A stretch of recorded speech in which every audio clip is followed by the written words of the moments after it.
Is there a war coming in the Middle East? Are we headed towards a one-world government and one religious system? Will America be attacked again?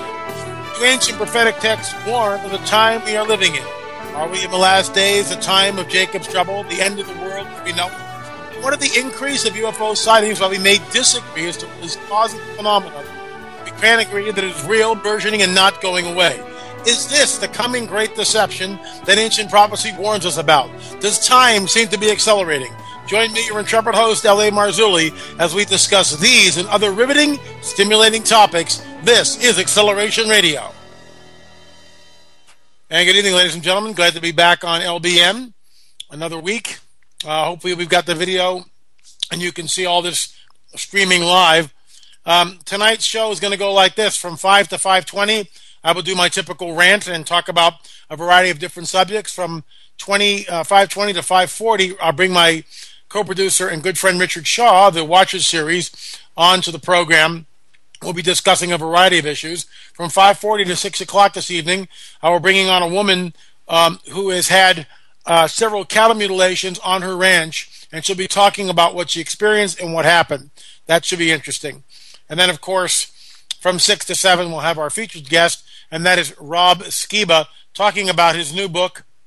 Got it right here. Babylon Rising. Should be a fun 2 hours. Thanks for joining us. I'm your intrepid host, L.A. Marzulli. If you want to get on the show tonight, or a question, I should say, shoot me an email at la@lamarzulli.net. That's la@lamarzulli.net. Let me move into something here, folks. And I blogged about this, I believe it was Monday. The news story broke first on CNN, and then, of course, it was picked up by all the major networks. Now, it's been 44 years since Robert Kennedy, JFK's younger brother, was assassinated, as we know. Basically, my generation witnessed that. The people that were in power, for the most part, are too old to do anything, like my parents. My dad's 92, my mom's 90. They're in declining health. Why they could have done something 44 years ago and raised their voices collectively at the time of the incident, they're too old to even deal with it at this point. My generation looks at this, and I was, I forget exactly how old I was, but I was in a teenage years, 18, 19, 20, somewhere in there. Well, we can do something about this, because if there's a conspiracy, let's not talk about JFK. Let's just talk about RFK. If there was a second shooter in Los Angeles, then we're so far down the river without a paddle. What can I say? I'm almost speechless. And what I mean by that is this. This woman has come on the record, and she is stating that she was there at the Ambassador Hotel, and that she saw, or she heard about between 12 and 14.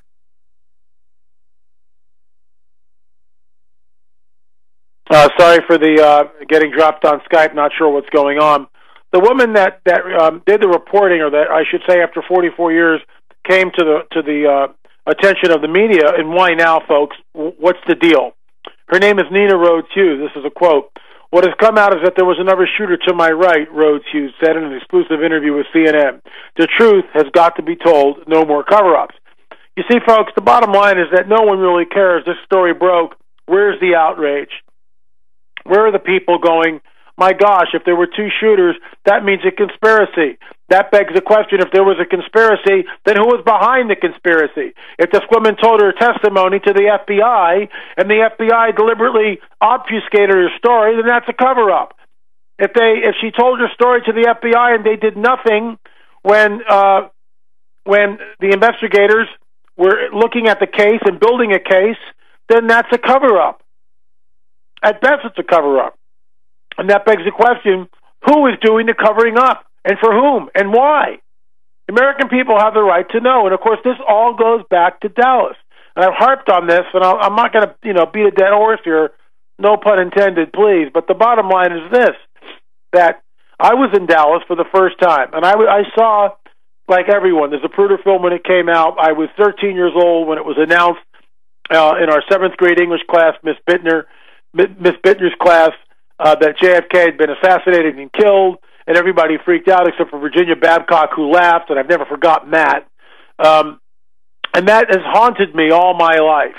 And I've always wondered about Oswald, and frankly, I've never believed the magic bullet nonsense and the fact that there was a lone gunman, especially when all these witnesses just wind up dead. Very interesting. But what's interesting to me is I was in Dallas fairly recently, and Rob Skiba and his lovely wife escorted myself and Richard Shaw around Dealey Plaza. And the first thing I noticed, and I've talked about this, but I'm going to talk about it again. The first thing I noticed was how small and compact the area was, or is, I should say. The second thing, which immediately came clear, is that the headshot, the fatal headshot which killed our president, JFK, I believe came from the picket fence on the grassy knoll. If that shot is less than 60 feet away, it is with a high-powered rifle with a scope, it would be literally a turkey shoot. Kennedy moves back and to the left. When you're there and you recall that image of him going back and to the left, it syncs with where that bullet would have come from. I mean, it's just so obvious to me that this is where it's from. And then when you get up on top to the 6th floor depository, it's, yeah, you could do it, but it's a really long, tough shot. And get this, folks, get this. There's a clip on YouTube, and you can see this. You can Google Secret Service, JFK assassination, Secret Service stand down. JFK assassination, Secret Service stand down. When the limo is pulling away with JFK and Governor Connolly and Jackie O, or his wife, Jacqueline Kennedy, she married Onassis later, please forgive me. Jacqueline Kennedy, they're in the limo. There are 2 bodyguards, Secret Service guys, which are supposed to stand on these bumpers on the back bumper, like jump seats, but on the back of the bumper, back of the limo. In other words, they would shield the president from behind. There's handlebars that are on the trunk, welded and attached to the trunk, so they could stand on these jump seats and hold on to the handlebars, and the car could do 40 miles an hour. It wouldn't matter, right? And right before the limos pull out, they are ordered by someone in the limo directly behind the presidential limo to stand down. And you can see the Secret Service guys going, what? He's shrugging his shoulders, and he does it 3 different times, folks. If you want to look at that and you're trying to tell me that there's no freaking cover-up, excuse me, why were these guys ordered to stand down? My theory is that wherever that bullet came from, the first one that pierced his throat, first of all, it never would have gotten there. Had those 2 guys been standing where they were supposed to have stood, it would have hit the Secret Service guy. That's what would have happened. And Kennedy'd be alive. And there'd probably be no Secret Service today. Hallelujah. There'd be no Federal Reserve. Hallelujah. Which is printing. Get that printing press, Uncle Ben. Just keep that thing going. And the Vietnam War wouldn't have escalated. And, of course, we wouldn't be 11 years in Afghanistan. But, right now I've got the microphone. I'm able to speak my mind and talk without being hauled off into some work camp someplace like they do in China. At least we still have that right here. I've got freedom of speech, and I can express my dissent respectfully. I believe that something in America died that day, and I believe that RFK was going to expose some of this had he been elected, and he was gunned down. Sirhan continues for years now, 44 years, to deny that he remembers anything about it. He doesn't remember anything about it. I believe he's an MK Ultra guy. I believe he was MK Ultra victim, an operative. He was switched on. He has no recollection of it. I believe that that's true. I believe that there was a second gunman. We've got evidence. There were 14 bullets. Why is it that the evidence that was held by the LAPD is somehow vanished? They burned it because there's no room to hold it? What? Come on, guys. We're not idiots here, okay? But, I'm only one voice. Only one voice. And unless the American people rise up and decide that what's more important, voting for the new American Idol or uncovering what really happened to JFK and RFK and where our government has completely gone south, we're doomed. But I'm one voice, and I'm going to raise it, and I don't mind doing that. Let's move on. Give me a second here, folks. I'm going to mute my and cough a little and then come back. Let me see, where are we? May 1st, of course, was Walpurgis Night, Beltane. festival, May 1st. Hitler, by the way, committed suicide on April 30th. He knew exactly what he was doing when he did that. I blogged about this, of course, and set up a warning. We need to be in extra prayer during this time because it's a high satanic holy day. And, we need to be careful of what's going on here with cults and covens and all this, satanic stuff that they know what the day is and they celebrate it. And usually there's human sacrifice someplace on that day. Anyway, folks, it's almost 5:20 by my clock, so we're going to go to break here. On the other side of the break, my good friend and co-producer of the Watcher series, Richard Shaw, and I will come on, and we will discuss some issues at the 20 of. At 5:40, we'll be talking about cattle mutilations with a woman who has been actually bold enough to come on the show here and talk about it with all of you and talk about her experiences and how she feels that it was also covered up. So we're at the 5:20 hour, Mr. Producer. You can go to a break and bring Richard on the other side of it. Folks, you're listening to Acceleration Radio. I'm your intrepid host, L.A. Marzulli. At the 6 o'clock hour, we will be bringing in Rob Skiba with his book, Babylon Rising. Keep it right here, folks. Acceleration Radio continues after the break.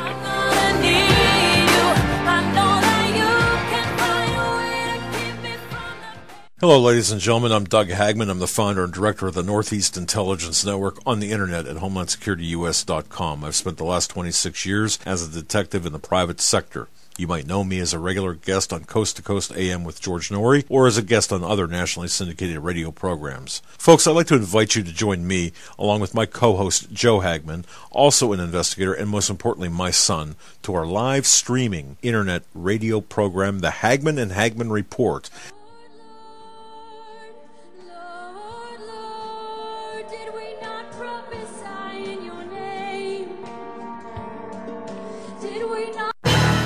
Liberty Broadcasting Network.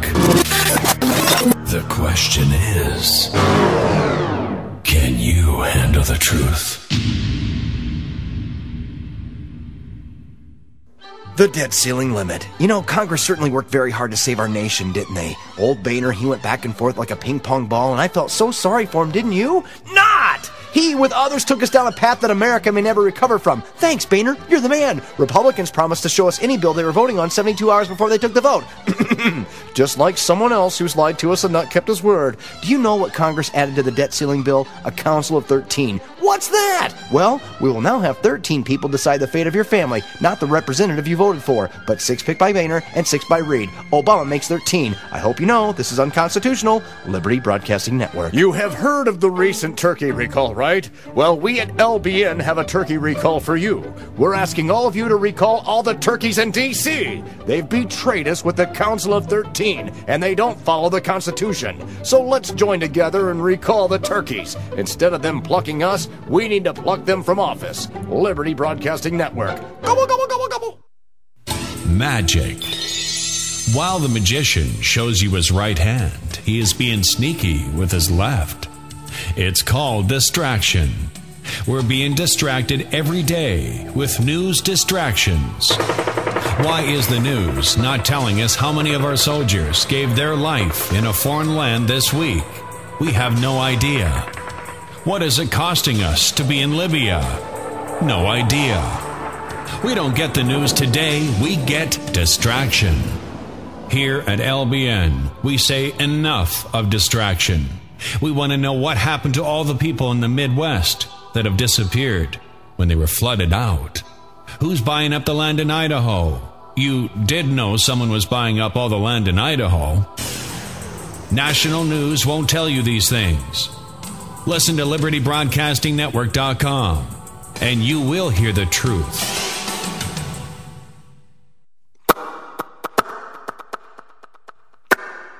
Hear that?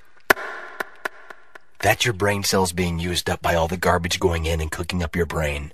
It's okay. We are here to help. At LBN, we'll keep you informed and tell you the true news. Learn what can be done to return our country to being great again. We are here to help. Join us. We'll learn together. Don't be afraid. It's okay. The death dumps, otherwise known as chemical trails, are are being dropped and sprayed throughout the United States, in England, Scotland, Ireland, Northern Europe, and I have personally seen them not only in the United States but in Mexico and Canada. Birds are dying around the world. Fish are dying by the hundreds of thousands around the world. This is genocide. This is poison. This is murder by the United Nations. This element within our society that's doing this must be stopped. I happen to know of 2 of the locations where the airplanes are that dump this crap on us. 4 of the planes are out of the Air National Guard, Lincoln, Nebraska, and the other planes are out of Fort Still, Oklahoma.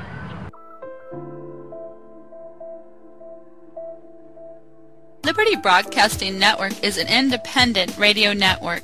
We depend on our listeners and sponsors to continue to bring you daily live programming. Donate or support our sponsors now by visiting libertybroadcastingnetwork.com. For show archives, click on Program Info, then Radio Schedule, select desired show, double-click to download or listen. Thanks for joining us. Have a great day.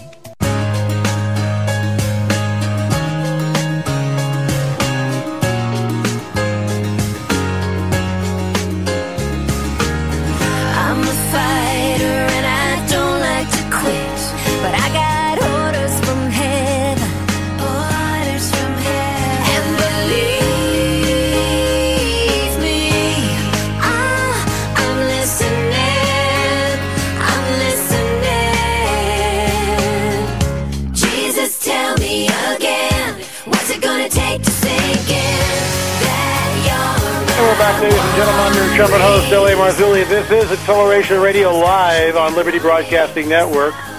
Great to be here. Glad we're live and on the air. All you trolls out there who've got nasty things to say, why don't you just button up and go someplace else? Mr. Troll. Anyway, my good friend and colleague and co-producer of the Watchers series, Richard Shaw, is on with me. Richard, welcome to Acceleration Radio. Thanks, L.A. Hey, I just got this interesting email that came in during the break from Juliana. She writes, please, would you address the Thrive movie and movement? I have looked all week to find a YouTube where you addressed it. Christians are promoting the video to awaken the people. And I pretty much went off on someone who sent it out to hundreds last week. I just need to know what I wasn't having a whacked-out rant moment. Thanks so much. You are awesome, and I bless you and pray for your safety and divine revelation daily. Thanks so much, Juliana.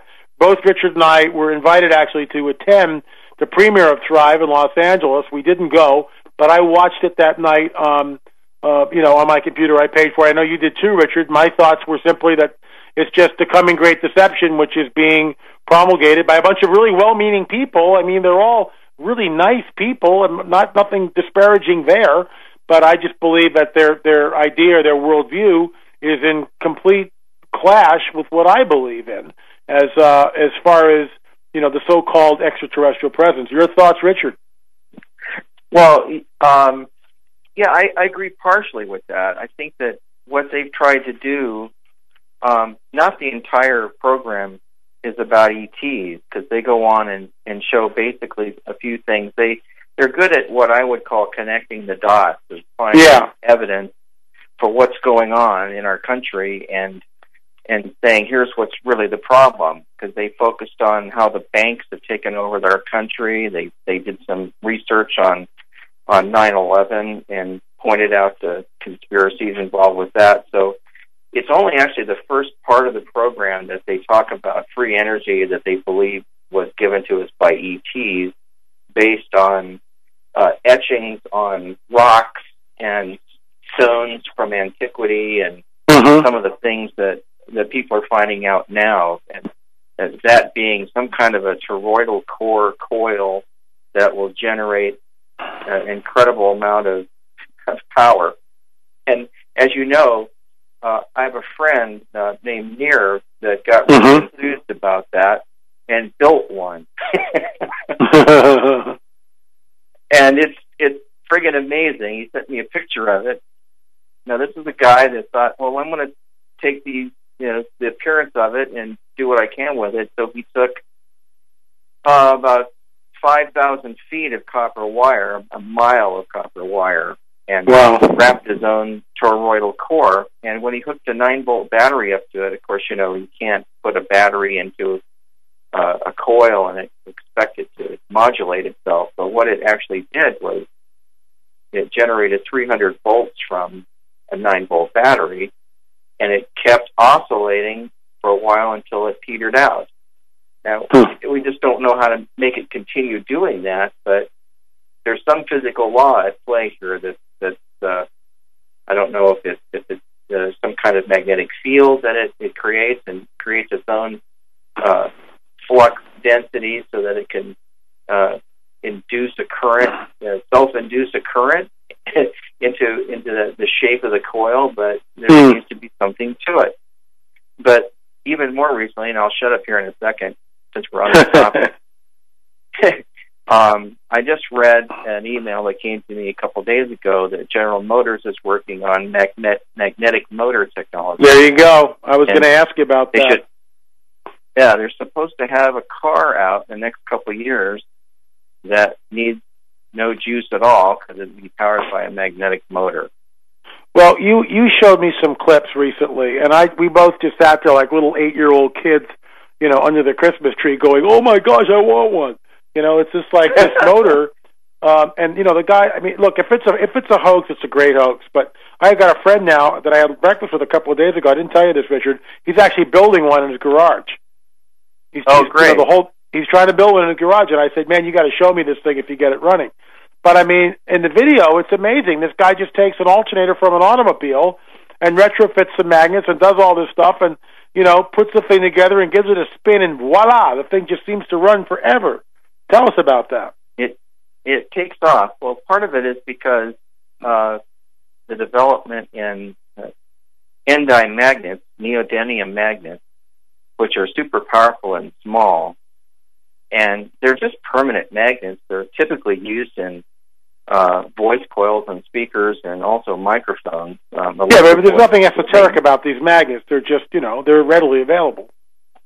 Yeah, I mean, it's the technology of the past 20 years or so. We've had endyne magnets, and they are very cool. They're really, really powerful for their size. So if you arrange them in a rotor in some kind of a motor arrangement, and then you put another ring of them around that, and you bring these two in close contact, it starts to spin. And so what you can do then, you could make several plates of these magnets and stack them at slightly different degrees off axis. And essentially what you're doing, you're making like a 4 or 8 cylinder magnetic motor engine. So there's always one of them like pulling that shaft around, and you don't have much control over its RPM, but the one that General Motors is making, if I can believe what I read, about 117 horsepower. Wow. That would be enough to power a pretty large alternator.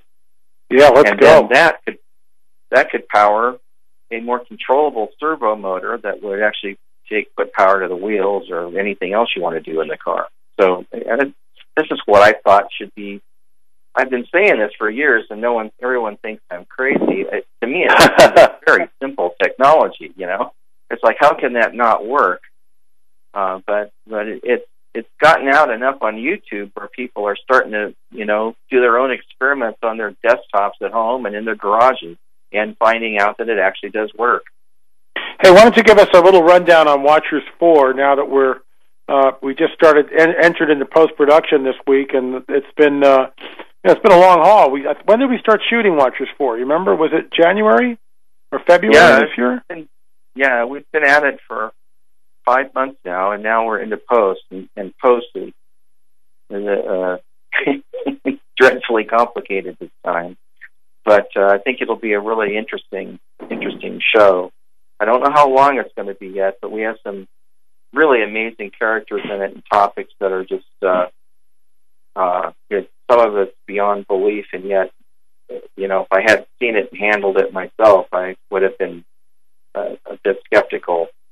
But having been there with you, I'm still kind of in a daze over what we experienced.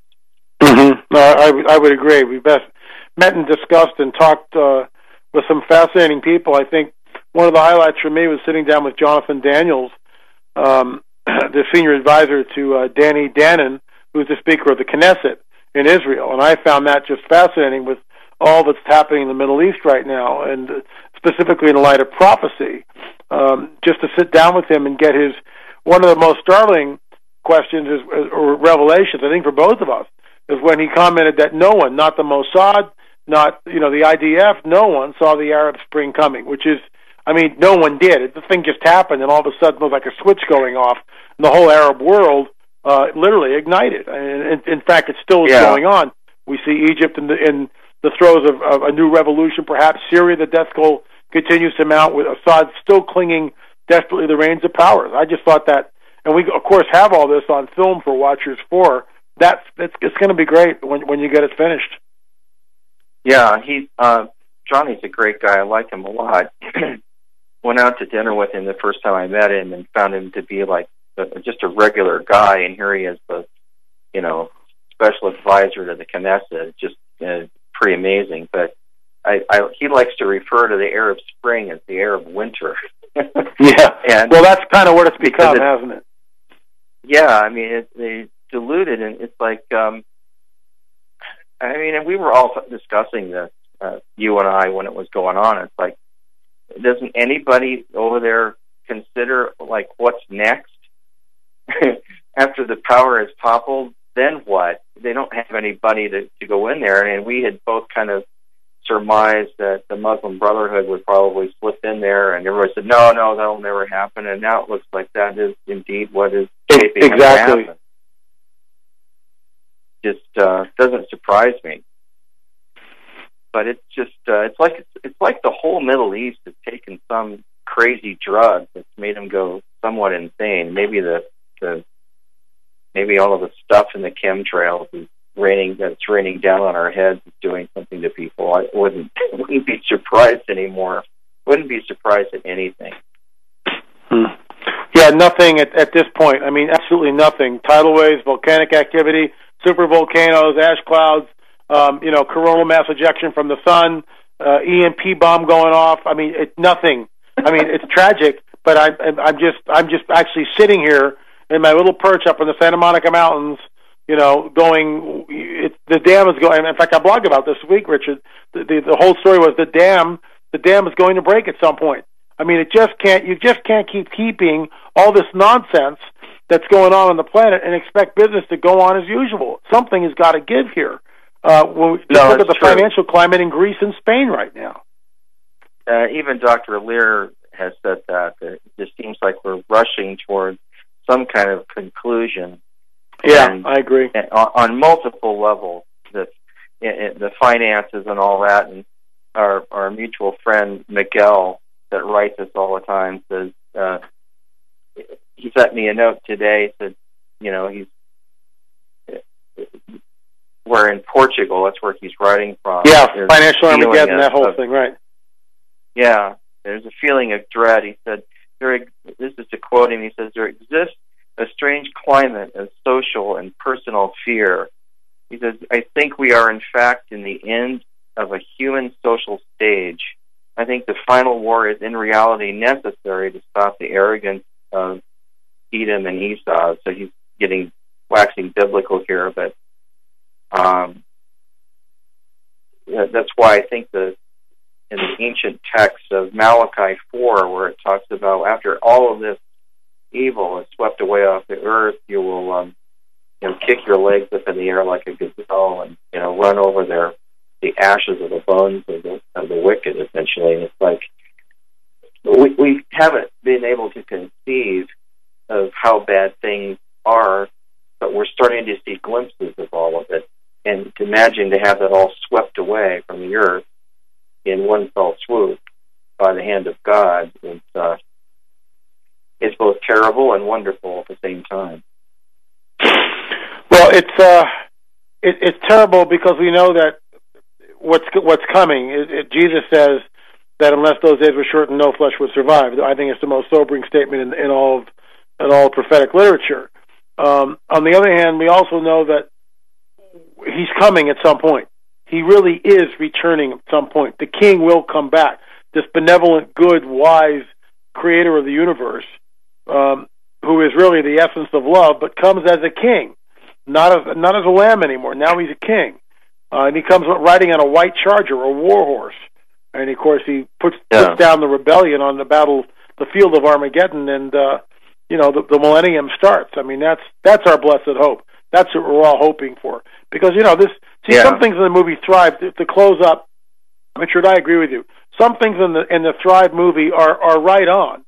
I mean, the whole thing that the oil companies have a complete stranglehold on this entire planet. My electric bills here. I'm sorry, what? It's true. It's true, and I wouldn't be afraid to watch the movie. We need to know what other people are saying about some of the topics we're covering, and I think fine. Let's share our brain trust. Let's share information. We're at the hard break. Richard Shaw, co-producer of Watchers. We're at a hard break. I got to cut you off here, folks. Keep it right here. This is Acceleration Radio. I'm your intrepid host, L.A. Marzulli. Back on the other side of the break, talking about cattle mutilation. Thanks, Rich. You're welcome. Thanks, L.A.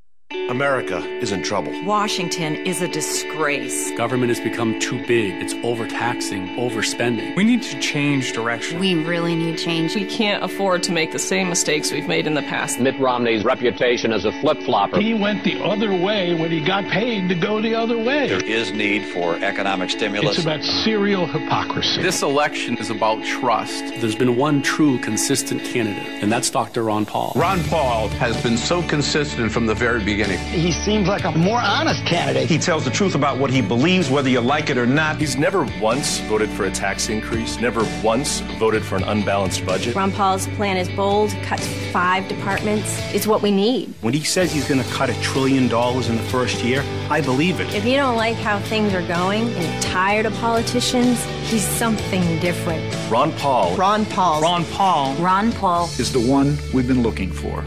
I'm Ron Paul, and I approve this message. Are you tired of being lied to? Yes! Well, come to Liberty Broadcasting Network. You will not get candy-coated news here. It's time to come out of your comfort zone and learn how to prepare to take care of your family. You will learn how God's Word pertains to today's news. Liberty Broadcasting Network, where God is in charge, not the government. So stay in your comfort zone or join us. The choice is yours.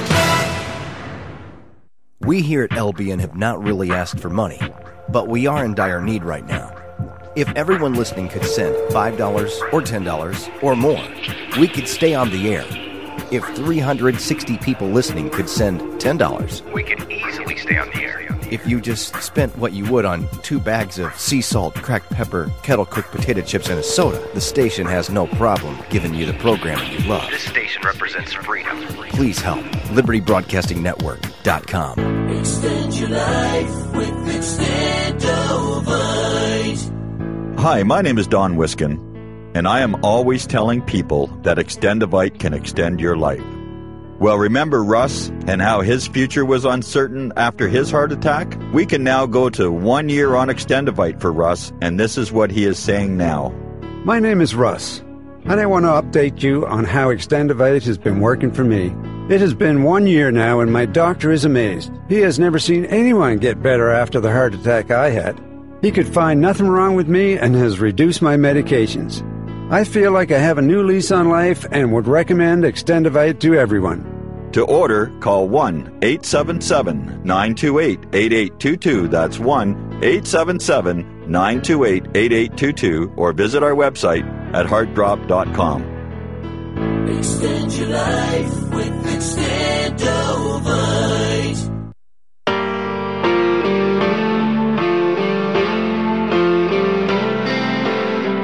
This might hurt, it's not safe, but I know that I've gotta make a change. I don't care if I break, at least I'll be feeling something. Cause just okay is not enough. Help me fight through the nothingness of life. Cause I don't wanna go through the motions. I don't wanna go one more day without your all-consuming passion inside of me. I don't wanna spend my whole life asking, what if I had given everything instead of going through the motions? And we're back, folks. This is Elliot Marzulli. You're listening to Acceleration Radio on the Liberty Broadcasting Network with a message: trolls, go home. Leave us alone. Okay? Can't say it any cleaner or plainer than that. You don't like what you're hearing, leave. What can I say? Just, it's freedom of speech here. So we're saying what we want to say, and if you don't like it, turn off the dial. What can I tell you? If you think we're a little too over the edge or whatever, just go someplace else, folks. I really don't care. How about that? But what I do care about is what happened to a woman who has been brave enough to come on the air with us tonight, and she's going to tell us her story. And the deal is this, that something is happening, not only in the United States of America, but in other countries as well. And I speak of cattle mutilations. And I'm going to just, let me ask you something. She's on the air now. Can I call you by your real name, or do you want me to just use Jane? Jane will be fine. Okay, we'll go by Jane. So we're going to keep this woman anonymous, and we're going to go by the name of Jane. And there's a reason for this, folks, because, when you stick your neck out like this and your neighbors hear it or whatever, or people that know you, all of a sudden the ridicule starts, and that's the last thing we want. This is an open forum, and just because this Jane has experienced something that is a little beyond, let's say, the norm, I would even go as far as to say the supernatural. That's my take on it. But let me ease into this a little bit and give some sort of a backstory, and then I'll let Jane tell her story, and I'll be very brief and quick on this. Cattle mutilations have been going on in this country literally for decades. To the best of my knowledge, law enforcement has yet to bring any charges against anyone. That's with the thousands of mutilations done over decades. Law enforcement in many different states, they've never brought charges against anyone, to the best of my knowledge. It remains a mystery. Jane, tell us what happened on your ranch, please. Well, let's see. That day, my husband had left here and gone down to the pasture to check the cattle and taken my grandson with him, and which was really a bad thing that day because he was only 9 years old, and it was just not pleasant for him to experience that. Sure. When he got down there, he found the cow, and she, of course, had her eye severed flat with her skull. It's not like it was bitten out or dug out. It was just severed flat. And all around her lower face, they had kind of made a semicircle type cut, I guess what I would call that. It looked like they had just cut enough to cut directly through the hide and leave the soft tissue underneath intact. But it was a very smooth, precise cut. They removed all of that on the above and lower jaw. Her nose was gone. Her tongue was gone. I don't know what they had done to her udders. They were just blackened on the tips of her udders. And, of course, they cored her rectum. And I don't know about internal organs. We didn't call a veterinarian to come out and do a necropsy because I thought it would be a waste of money. She was dead and nothing to bring her back. And then 4 days later, we had another event occur.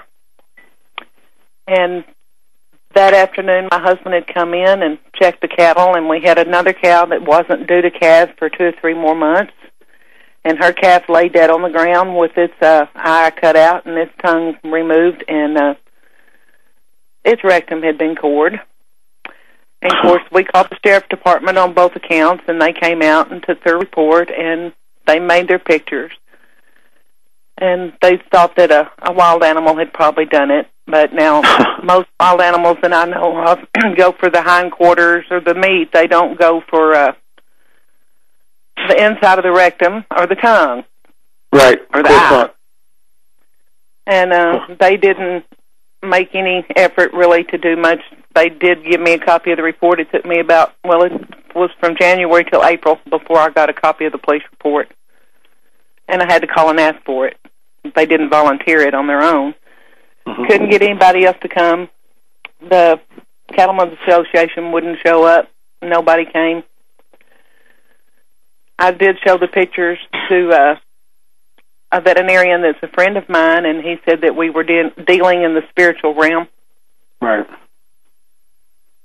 So it was just a pretty bizarre experience. And I know about 10 o'clock that morning, you know, I'd had a really strange experience the day of the calf mutilation.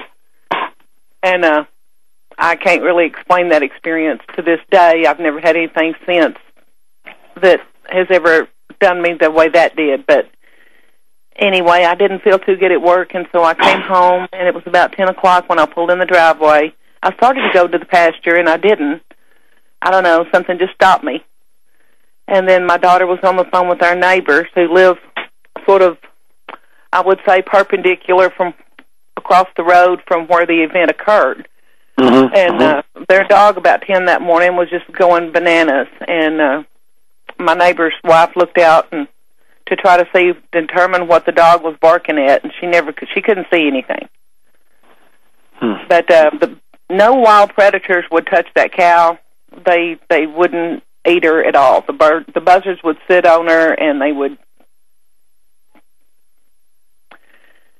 just sit on her. They wouldn't eat her. The cows wouldn't eat her. She just laid there and rotted. Wow. It was just a really strange experience in the pasture. It just felt there was just a sense of evil present. And the cattle, the rest of the herd, were all just, you could tell they were really nervous. They didn't, they stayed together in groups. They didn't spread out and graze like they normally would. They all kind of huddled together for several weeks before they really kind of started feeling normal again. It's like they were afraid that whatever had done it was going to come back. Sure. Now, did anyone report seeing strange lights in the sky or anything like that? No. The odd thing about it, anything like that? I didn't see anything like that. It was just that weird experience I had that morning that I felt like I was about to leave to go to work, and I felt like I walked into something that shouldn't be there, and something hit me in the chest. Wow. It was external. It wasn't internal. It was something hit me, and I thought, wow, it knocked me back a couple of feet, and I thought, what in the world was that?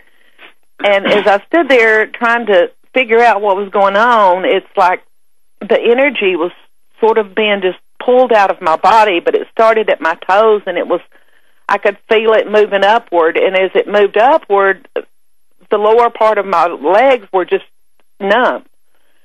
And I thought, I'm going to fall down. So I reached over. Luckily, there was a chair close by, and I reached over and I grabbed the chair, and I just fell into the chair because I thought, well, if I don't get this chair under me, I'm going to fall on the floor. And I sat down, and my heart was kind of skipping around because I thought, I don't know what is going on, and I really thought that my ticket was fixing to be cashed in, and I was fixing to go see the Lord. Is exactly what I thought. And I sat there for a minute, and I thought, well, I'm still here. And my heart had kind of settled back down, and I thought, well, I'll see if I can stand up and walk around. And I thought, well, I guess I have no excuse. I have to go to work now. But all that morning at work, I kept feeling just like I needed to come back home.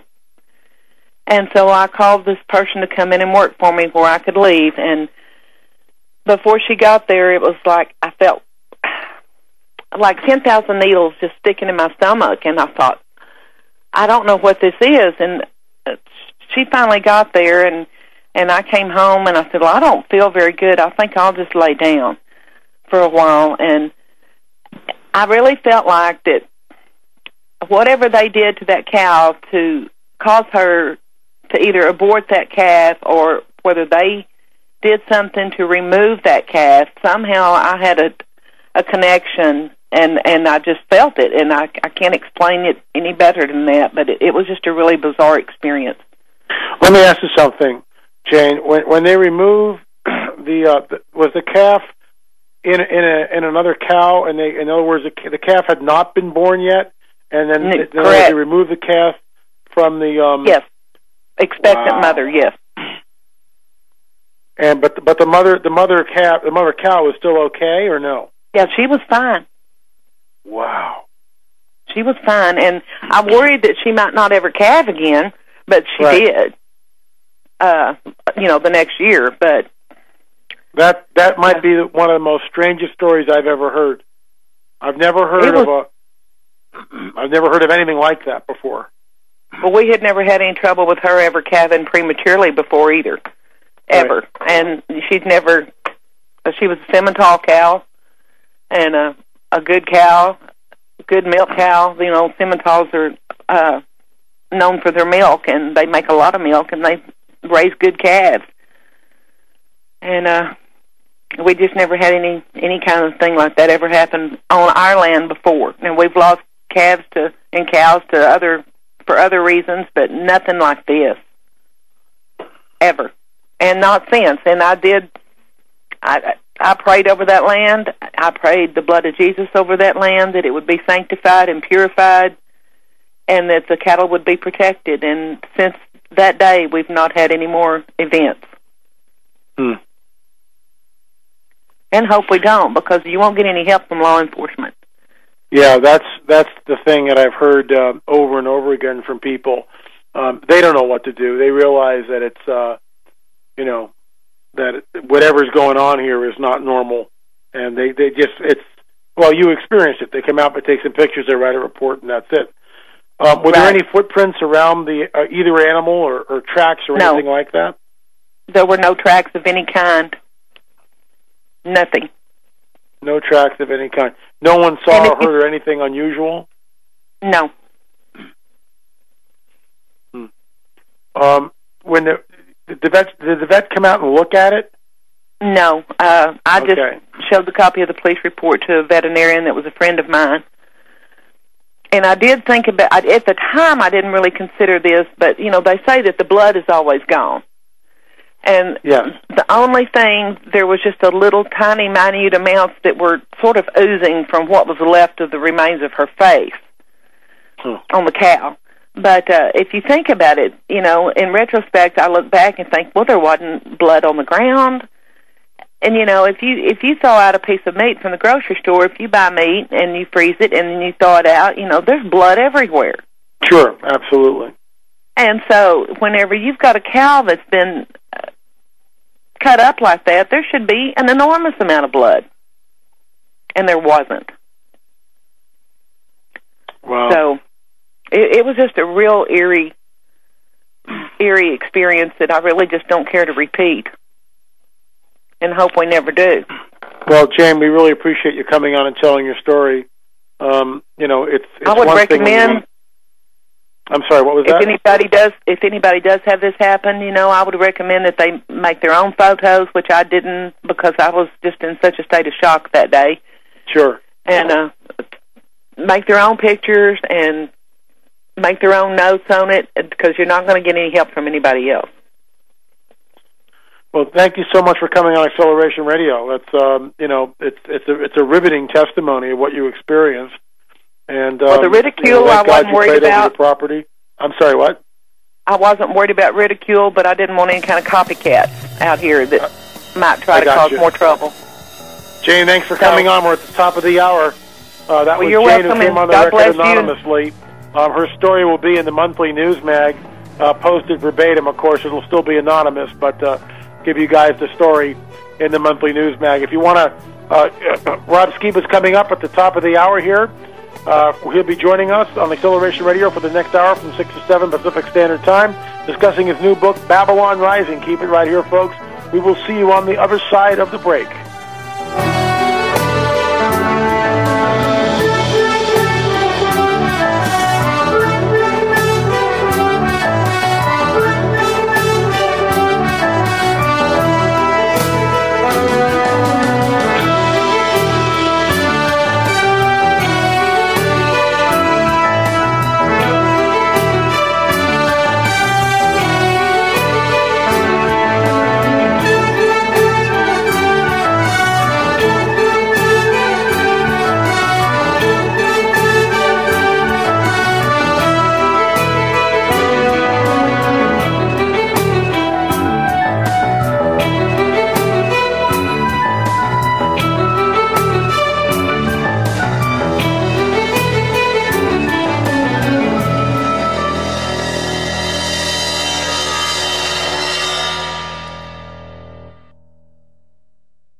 LBN, #1 in talk radio, where political truth meets God face to face.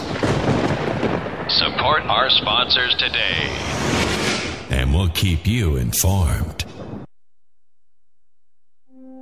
Dr. Ron Paul, more than 4,000 babies delivered, a man of faith, committed to protecting life. Some people need to have a good word said about them.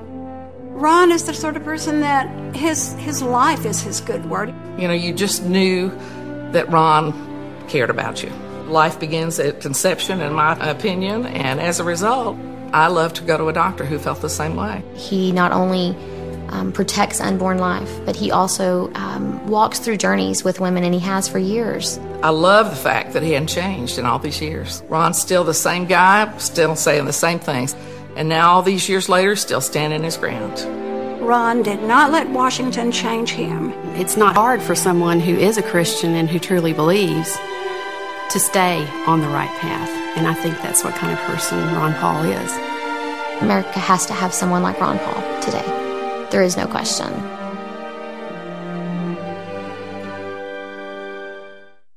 Hello, I'm Ron Edwards. On today's page from the Edwards Notebook, a Christian student fights back. I'll open the Edwards Notebook to that page after this. A stem cell has the ability to duplicate itself endlessly and to become cells of virtually any organ and tissue of the body. With Stem Enhance, your body's own adult stem cells are released naturally and travel via the bloodstream toward tissues to promote the body's natural process of renewal. Stem Enhance does not involve the controversial use of embryonic stem cells. Stem Enhance allows the body to naturally renew and repair itself. For more information on this cutting-edge science, visit edwardsnotebook.stemtechbiz.com. That's edwardsnotebook.stemtechbiz.com. A California teenager has filed suit against his former government high school for suspending him after he dared to bring his Bible to school and quietly share his faith with several students during lunch breaks. Young Kenneth Dominguez had a life-changing experience when he came to Christ during the 2009 Christmas break.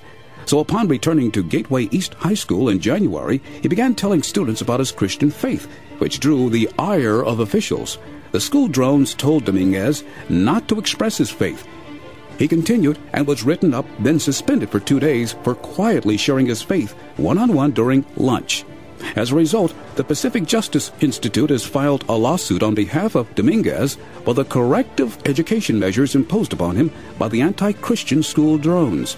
Pacific Justice Institute attorney Brad Dacus says that they intend to hold them responsible for their diabolical anti-Christian persecution of young Kenneth Dominguez. He added, if necessary, they will take this all the way to the United States Supreme Court.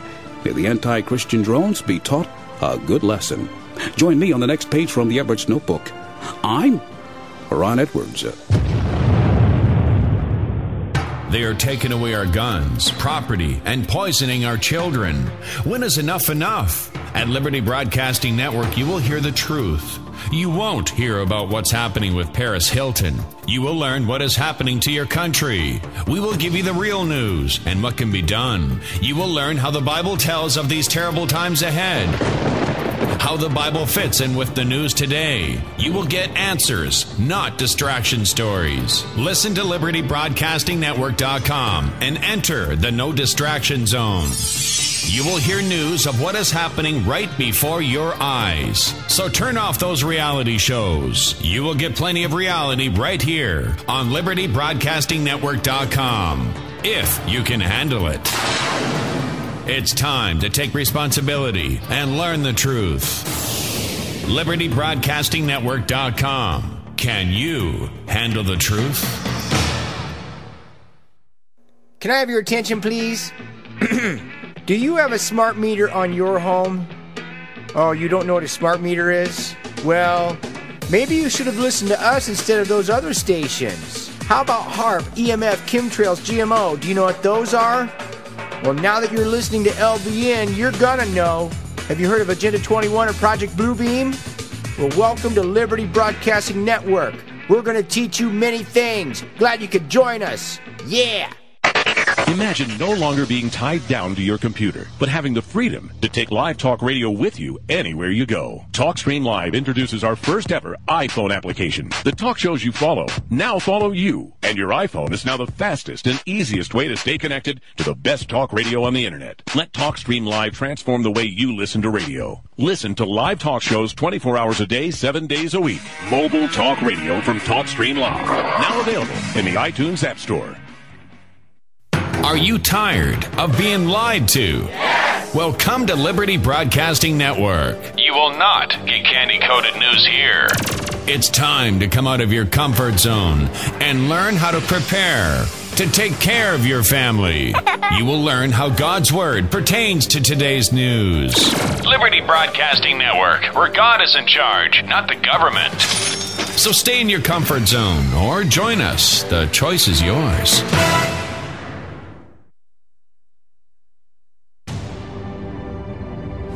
It's the story of a lost city, lost opportunity, lost hope. A story of failed policies, failed leadership. A story of smooth-talking politicians, insider deals, games of he said, she said, rhetoric, and division. One man has stood apart, stood strong, and true. Voting against every tax increase, every unbalanced budget, every time. Standing up to the Washington machine, guided by principle. Ron Paul, the one with a plan to cut $1 trillion year one, eliminate the waste, balance the budget. Ron Paul, the one we can trust, the one who will restore America now. I'm Ron Paul, and I approve this message. LBN, number one in talk radio, where political truth meets God face to face.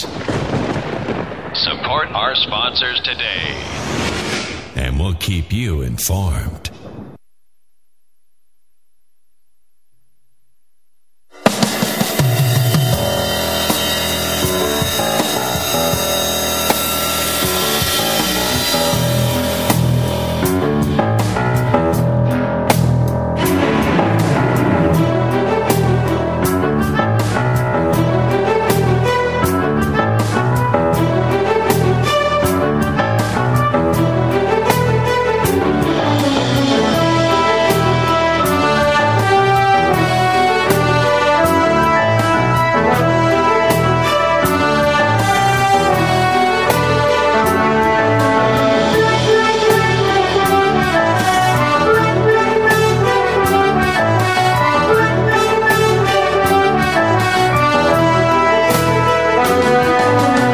Ladies and gentlemen, I'm your intrepid host, L.A. Marzulli. This is Acceleration Radio, going to Liberty Broadcasting Network. No trolls here. Go home.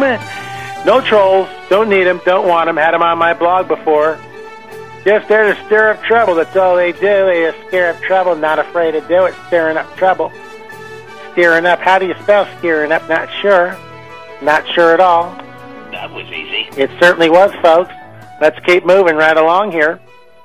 Our guest to the second hour is Rob Skiba. I want to address a couple of things. We've got a couple of questions here that before I bring Rob on, and we'll devote the next hour to Rob's new book, Babylon Rising, and the Seed Project, and other things that my good friend and colleague Rob Skiba is involved in. Sandy had a question here, and I just need to read it on the air. She asked, do you have an update on Dr. Lear's condition? Yes, we do. He's doing a little bit better. We've been sending him money. Some of you were very generous and went to his site and donated, and we certainly appreciate that. I want you to know that Richard Shaw has donated, my good friend and partner, and of course I have donated as well, and we will probably continue to do such. Dr. Lear is a integral part of the Watchers series. He's been on all 4 shows, and we consider him a friend, and hopefully if he's up to it, we're going to take him out to lunch next week. The other question, and call me Mr. Segway here, is will you ask Mr. Skiba when to expect the second book? Rob, are you there? I am. How are you, L.A.? I'm great. Good to hear your voice, sir. Can you answer that first question? When will the second book be out? Book 2 is currently scheduled for probably the end of August. That's the goal. Okay? When we were in Lubbock, Texas, and that's where we first met face-to-face, you've been on my show before. We've talked shop and all sorts of other wonderful things in the last year or so, and I read your book. I know you've read mine, and we both, I consider you my colleague, and I know you do also. It was great to meet you and hang out, and you're going to be in Watchers 4 talking about the Nephilim. Let me ask you this. Why did you write Babylon Rising? What's the motivation behind this? Well, there's actually two motivations that got me to that point. First of all, many of your listeners may know that I'm working on a TV series called Seed. Mm-hmm. And as I began to outline 72 episodes, 6 seasons worth, I quickly began to realize I'm not going to write all 72 episodes. No way. So I thought, well, gee whiz, when I get other writers on board, I could either make them read everything I've read and watch everything I've watched and listen to the last 25 years, or I could try to distill all my research that I've done into one resource. So that was my first thought. But then a really wild event happened on December 21st, 2010, and that's really what kicked off the whole thing. Is my wife and I are late-nighters. It's not uncommon for us to go to bed about 3 o'clock in the morning most nights. And so to wind down, sometimes we'll go out for a walk. You know, of course, that'd be like 2 o'clock in the morning. Well, December 21st, 2012 is what everybody's talking about now, but December 21st, 2010, we were out for a walk, and I looked up, and it was 2:22 in the morning, and I saw the moon turning blood red, and it went into a blood red lunar eclipse for 72 minutes. And of course, all those numbers were ringing in my head like, oh, this is something significant going on here. And so I watched this thing float like a decapitated head. That's what it looked like, a decapitated head floating over the shoulders of Orion for 72 minutes. And I'm thinking, boy, there's something going on here. So I sent out a email blast to a few people. You may have been on that list. And then later that night, as I continued to research, there's a guy on YouTube who really monitors weather activity and earthquake activity and that sort of thing. He posted a video live showing the internet seismic servers showing earthquake activity on the planet. All of them went into the black. Like, wow. Literally, the entire planet shook. And at the same time this is happening here, 2:22 Central Standard Time is 3:22 Eastern Standard Time, and all of a sudden the Skull and Bones logo pops into my head with a decapitated head on a pile of bones with the numbers 322 below it. And then come to find out, while that's happening here, it's nighttime here, it's daytime in Iraq, and Babylon is announcing its fully formed government. And so I was like, oh my God, I got to start writing. And I wrote my first blog, which was 72 and a Red Moon Rising, which became, I think, chapter 5 of my book. But so all I did last year was blog. I blogged extensively last year, and by the end of the year, I decided to see what the blogs would look like in print format, so I kind of reformatted them and realized, wow, I've got over 1,000 pages of printed content here. Wow. So I just kind of reorganized everything into chapters, separated them up into books, and book 1 just so happened to be Babylon Rising. The first shall be the last was the first one ready, but the other ones are going to follow pretty quickly. So that's a lot of work. Yeah. It's quite an undertaking. Little off topic, but related to it. When we were in Dallas, we saw some, not only, and thank you again, you and Sheila taking me for what for me was a monumental day, being able to go into Dealey Plaza, seeing the kill zone, the assassination site, going up to the 6th floor depository and seeing a nonsense that was, constantly repeated to the parishioners who go to the temple there or whatever.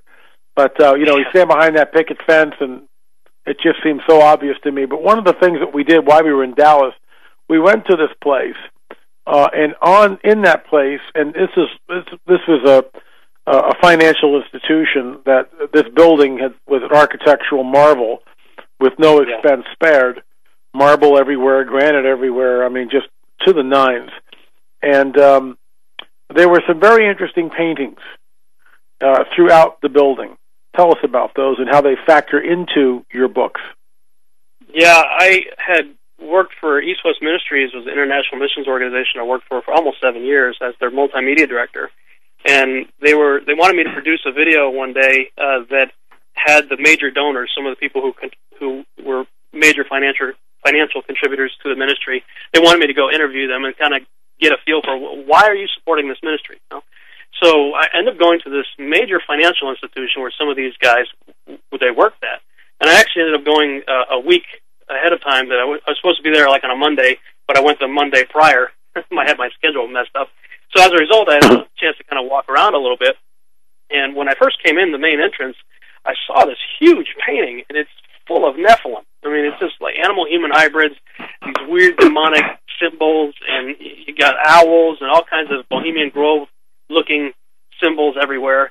And I'm like, what in the world is this? So I keep looking, I keep exploring what's in every little picture, every little image in the picture, and there's 3 main entrances to the building, and each main entrance had a different picture, a large painting. And the one in the middle had this man seated on a throne with laurel wreath around his head, and his right foot was the head of a god, was at his right foot, and his left foot was on top of a tortoise, and above his right shoulder is a crescent moon. And so I looked at the plaque right next to the painting to see what all the imagery represents, and what really caught my eye said that the tortoise represents the mediator between heaven and earth. You know, any Bible scholars out there would recognize that that's basically Jesus. He's the mediator between God and man, right?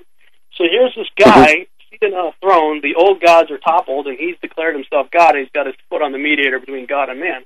This is a major financial institution in downtown Dallas. So, and all around that are stone pillars and pyramidal structures, and I'm like, wow. So I started documenting that, blogging about that. I talked about it in my DVD, Mythology and the Coming Great Deception. And so, all that stuff naturally just dovetails into the research. It's crazy what, when your eyes are opened, you see these things. I think most people just walk in and say, oh, that's a weird painting. They don't give it much more thought than that. It's extremely interesting. You're right. When your eyes are open and we understand the Nephilim and the fallen angels and what happened way back in Genesis 6, and once we plug that in, as in the days of Noah, so will be when the Son of Man returns, and guess what? We are immersed in it. It's all around us. In film, in fact, I was watching, I'd seen it before when it first came out, but I had missed this in the, what are they called? It's a cartoon, or it's an animation theory. Not the Transformers. That's different. It's a superhuman family that has to put away their powers. It's all done. It's animation. Superhumans that put away their powers and try to live normal lives, and then they just can't do it anymore. Invincibles? Yeah, the Invincibles. Thank you. Well, when they go into the hall, there's one scene where they're in this. They're in the evil guy's hall. There's this huge mural behind them. I mean, it's so deliberate. Guess what's there? Nephilim. I mean, nice. And it's like it's back, and it's in very monochromatic colors.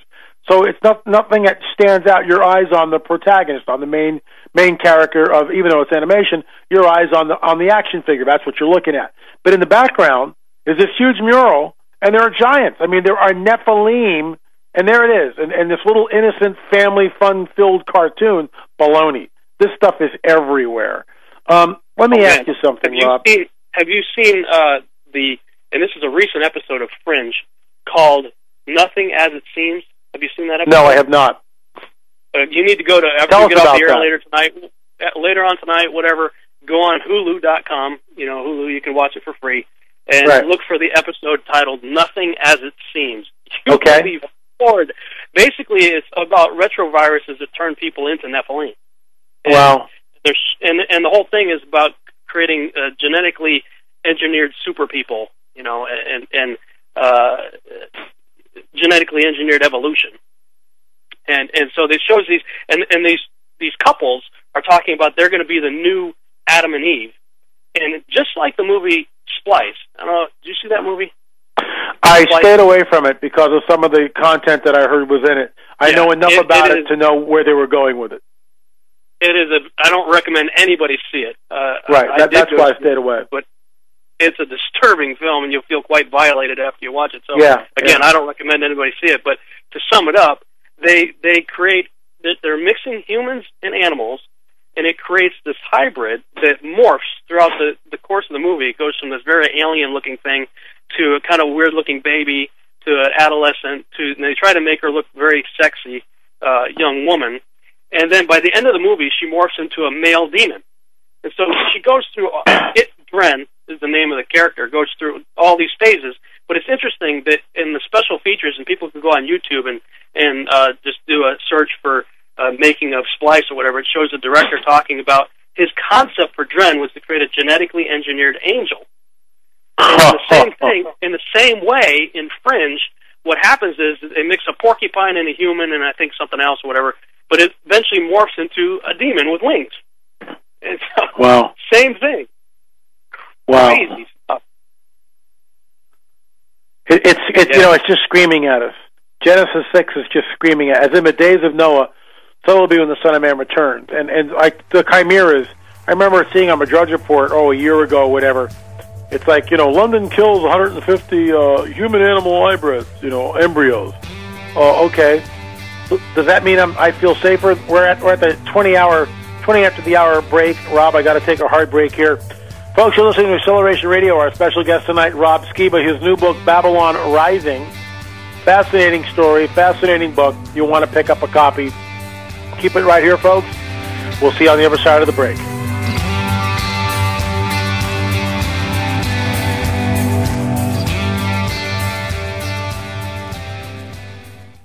Extend your life with Extendovite. Why do over 50% of North Americans suffer from some form of chronic ailment? Could it be due to a toxic overload? It's time to take back your life. Get the lead out as well as the cadmium, mercury, and calcium. Extendovite is a garlic cayenne supplement with 5 other herbs that acts like a natural Drano, cleaning out the stored toxins, restoring your energy and youthfulness that we've lost.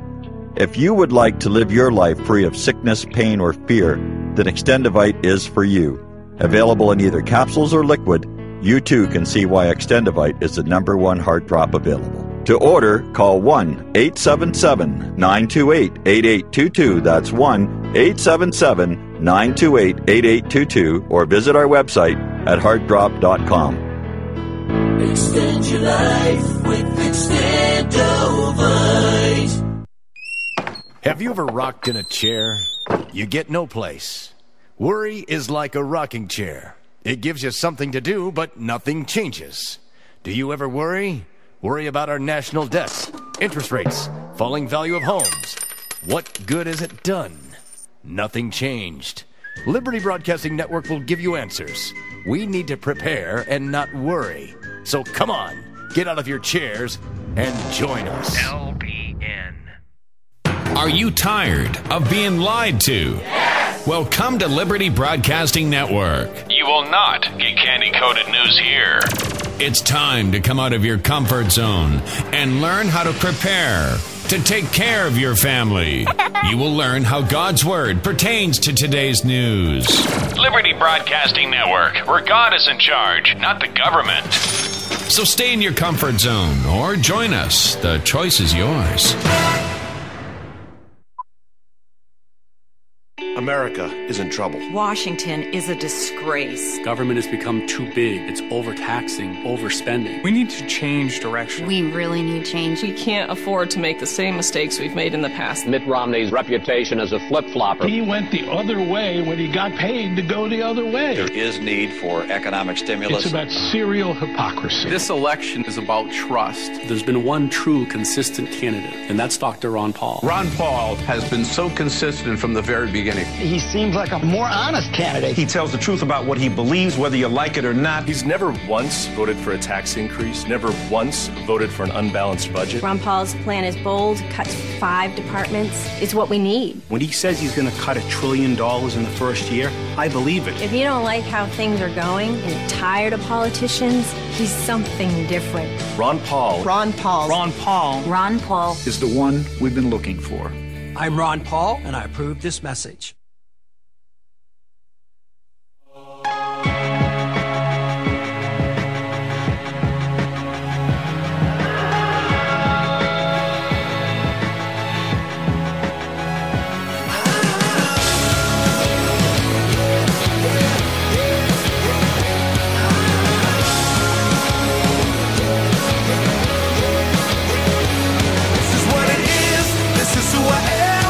Where I finally take my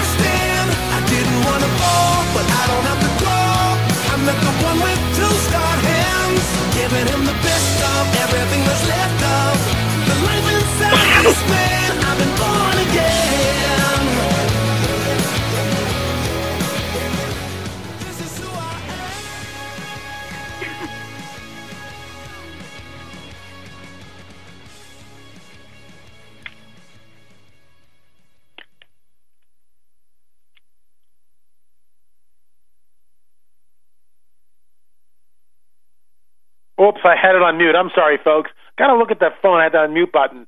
This is Acceleration Radio. I'm L.A. Marzulli.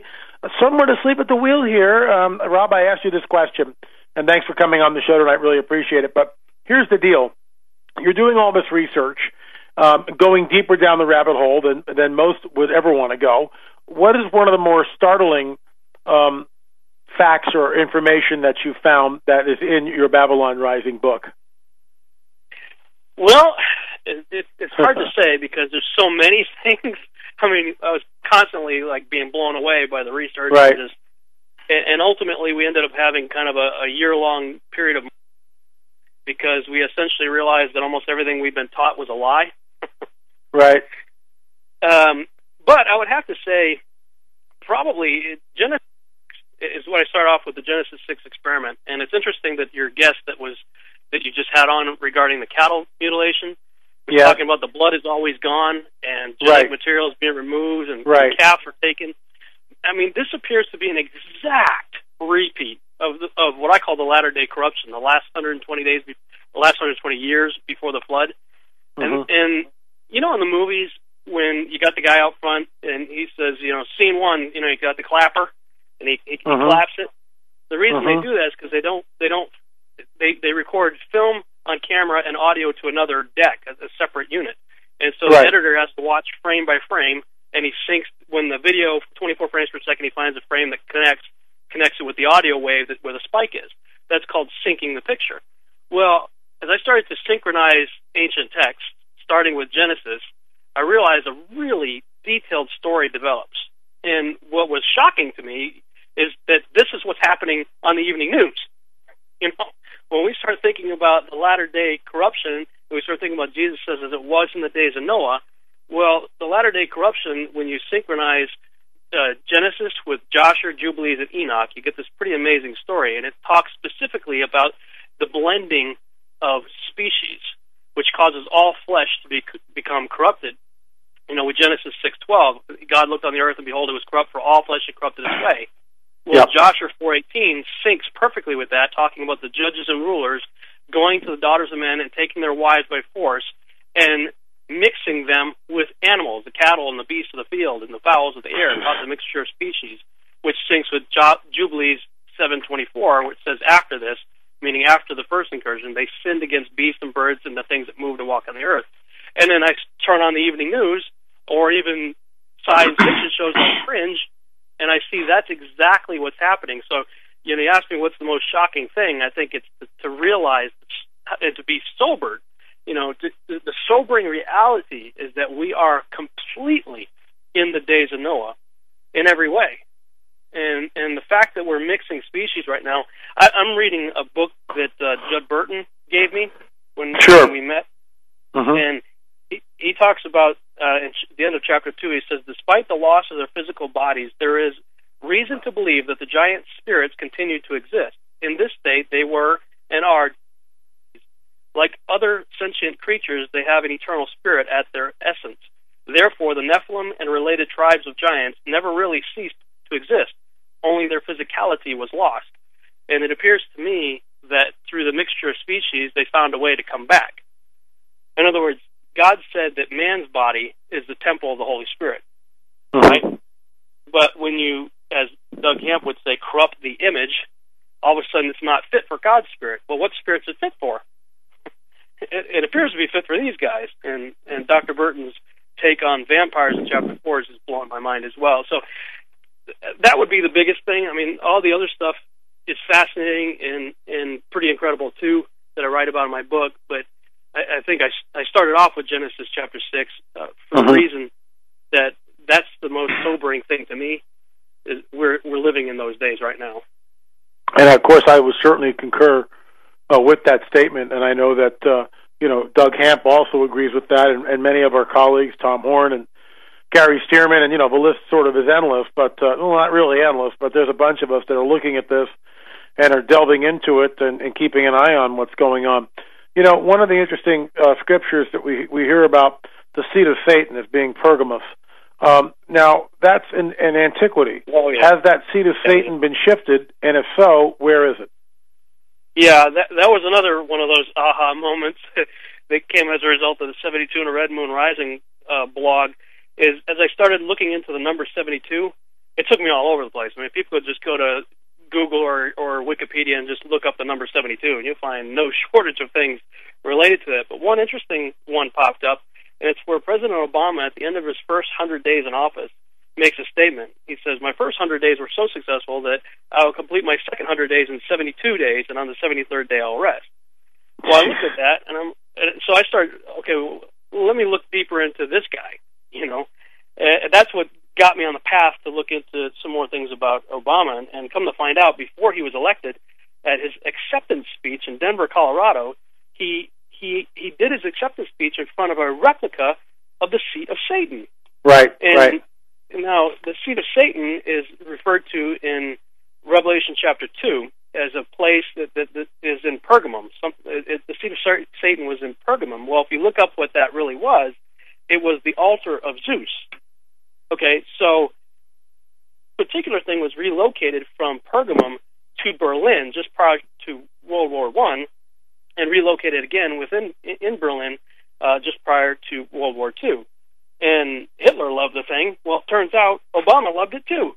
So they have a replica of the seat of Satan in front of this guy as he's getting doing his acceptance speech in Denver, Colorado, which on that kind of knows that's a rabbit trail too, you know? Yeah, absolutely. So, I mean, these things are popping up everywhere, and as I dove into the 72-day deal, I found out at the 72nd day, where he said, you know, my second 100 days will be so successful, I'll do them in 72 days. Well, at the end of the 72nd day, he has a meeting with the Pope, and all they would say is that they discuss bioethics and issues of biology. You know, so they're talking about genetics. They're talking genetic issues, stem cell research, and that sort of thing. And then on the 73rd day, he said, I will rest. Well, the 73rd day was a Sabbath day. It was a Saturday. And coincidentally, and I had to check this math several times because I couldn't believe it when I first looked into it, but as you look into it, that day, that Saturday, kicks off a 1,260-day countdown to December 21st, 2012. Mm-hmm. So, you know, that was July 11th. And so anybody who studies eschatology knows that 1260, that's 42 months. That's a pretty significant period of time in end time, you know, theology. And so why did he say that? Why did he say on the 72nd day I'll complete my first 100 days, and on the 73rd day I'm going to rest? I mean, why didn't he say 61 or 82? Why did he choose this number? And then shortly after that, after he gets elected, in June of 2009, he goes to Cairo, Egypt, and they call him the new Tutankhamun of the world. I know. Unbelievable. Unbelievable. Well, King Tut is known for bringing back the worship of the old gods and ushering in the new kingdom dynasty. And it was like 6 months later, he goes to get the Nobel Peace Prize, whatever he did to deserve that. And Nothing. The Norway spiral shows up in the sky the night before. That's right. I'm like, is this the old gods returning? I mean, it certainly wasn't a failed missile. That's what everybody was told it was. But, man, it's crazy. You know, what's interesting is it's like if you could show people, and, you know, it'd be great if we had the ability to take what you're saying, and you do some of this in your book, which is great because you've actually got pictures of the altar that was in Berlin, you know, and all of that. I mean, you know, in Pergamum, if people could see that, and then fast forward to the Denver rally where he's speaking, and I mean there it is, and then start putting, like you've done, connect some of these dots. It's sort of overwhelming. It's like, oh my gosh, it's like it's always done in plain sight. It's always like they sort of flaunt it at this point because they realize that most Americans are completely asleep and are just eating bread and circus. Only the elite will know. And then you have people like yourself and myself and other people that we have on this show that are awake and are trying to wake up the people. But we're so few and very few people listen to us. We don't have a voice. We have a voice, but not a voice that matters. Not millions of people are listening to this radio show, you know, and millions of people aren't buying our DVDs and books and anything else. And it seems like when you get too close, if you get to that point, somehow you're either warned or taken out. We interviewed someone when we were in Texas, which is really interesting, and I won't give the guy's name, but you know, he talked openly about being approached by Men in Black, and he just kept on with his research. And then about several months later, he got a phone call and telling him that his daughter was dead. And of course, he completely, was in the hospital. She'd been killed in a car accident, and she's dead. And he absolutely went off the deep end for like 3 or 4 hours. And then it dawned on him, wait a minute, I better call and see if she's, see what's going on. He calls her, and the whole thing was a setup. She wasn't dead, but it was a warning. It was a warning shot. And I think that's how the game is played. If you get too close, like Breitbart, Andrew Breitbart, who I believe was murdered. I don't believe that was a normal thing. And he was going up against the powers that be, and unprotected to do that. And it's like, here we are, we're talking about all this stuff on this show. I'm sure there's people listening, but we have freedom of speech, at least in this country. And there are some alarming similarities that you make in your book. Look, there's an agenda here. Tell us about what you think the end game is. Where is all this headed? Well, and we don't have time to go really into it, but I'll give an overview. But if people wanted to go to YouTube, they could search Omega Plan, and it's one of the first things that pops up. Omega Plan, you'll see the Babylon Rising logo and everything, and my screen name on YouTube is Captain Mang, CPTMANG. I put together a 20-year timeline of what I think is going on, just to kind of show it.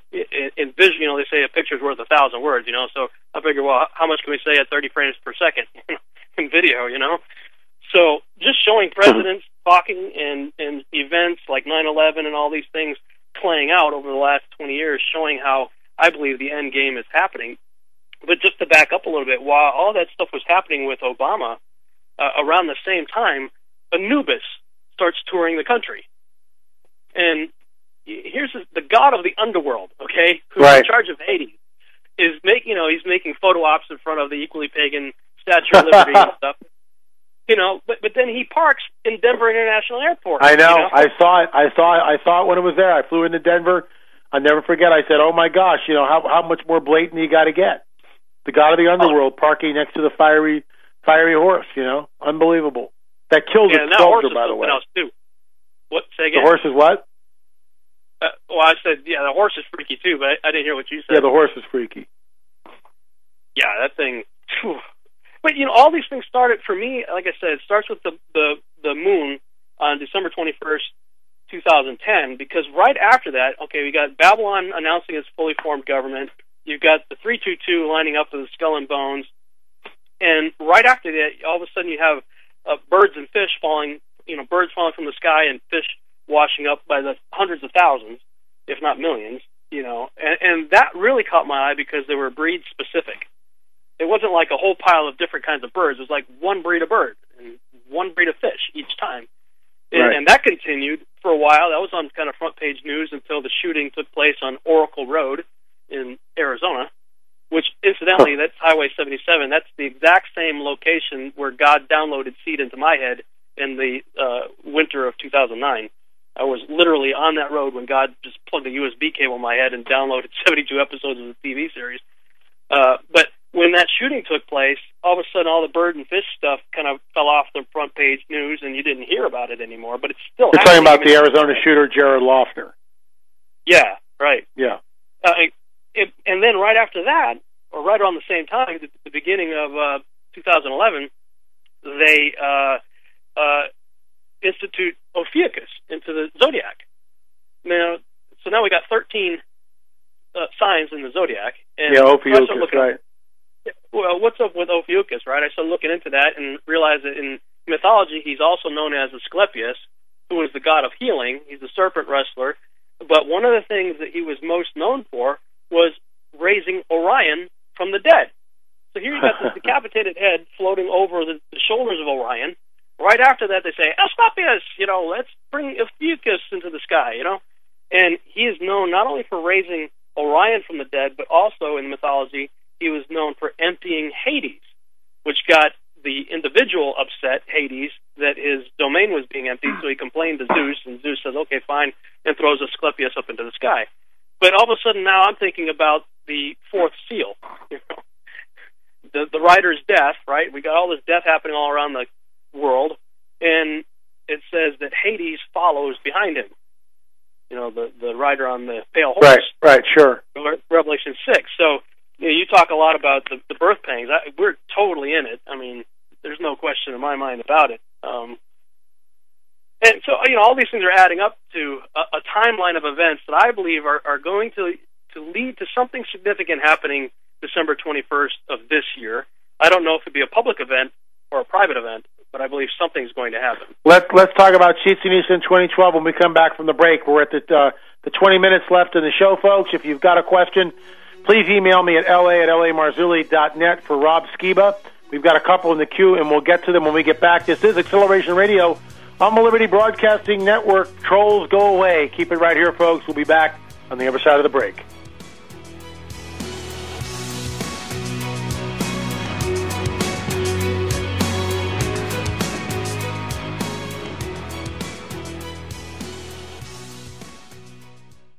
Extend your life with Extendovite.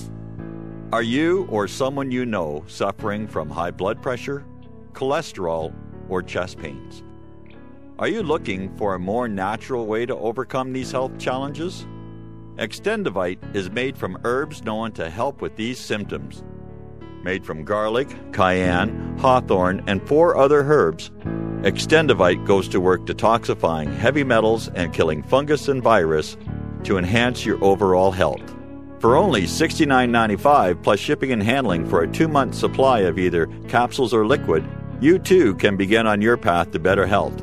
For more information, call 1-877-928-8822. That's 1-877-928-8822. Or visit our website at heartdrop.com. Extend your life with Extendovite. Are you tired of being lied to? Yes! Well, come to Liberty Broadcasting Network. You will not get candy-coated news here. It's time to come out of your comfort zone and learn how to prepare to take care of your family. You will learn how God's Word pertains to today's news. Liberty Broadcasting Network, where God is in charge, not the government. So stay in your comfort zone or join us. The choice is yours. Have you ever rocked in a chair? You get no place. Worry is like a rocking chair. It gives you something to do, but nothing changes. Do you ever worry? Worry about our national debts, interest rates, falling value of homes. What good has it done? Nothing changed. Liberty Broadcasting Network will give you answers. We need to prepare and not worry. So come on, get out of your chairs and join us. LBN. Dr. Ron Paul, more than 4,000 babies delivered, a man of faith, committed to protecting life. Some people need to have a good word said about them. Ron is the sort of person that his life is his good word. You know, you just knew that Ron cared about you. Life begins at conception, in my opinion, and as a result, I love to go to a doctor who felt the same way. He not only protects unborn life, but he also walks through journeys with women, and he has for years. I love the fact that he hadn't changed in all these years. Ron's still the same guy, still saying the same things, and now all these years later, still standing his ground. Ron did not let Washington change him. It's not hard for someone who is a Christian and who truly believes to stay on the right path, and I think that's what kind of person Ron Paul is. America has to have someone like Ron Paul today. There is no question.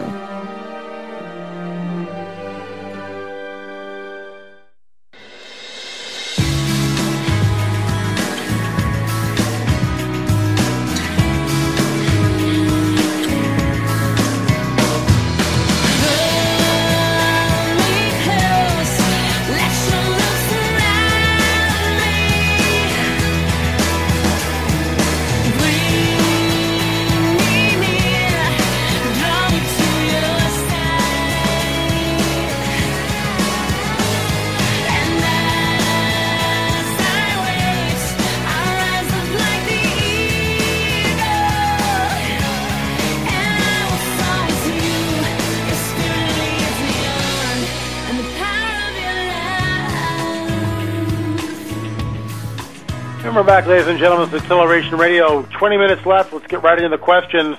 Our special guest tonight is Rob Skiba. I want to thank Jane for coming on this evening talking about the cattle mutilations. That took a lot of guts on her part. Thanks for coming on, Jane.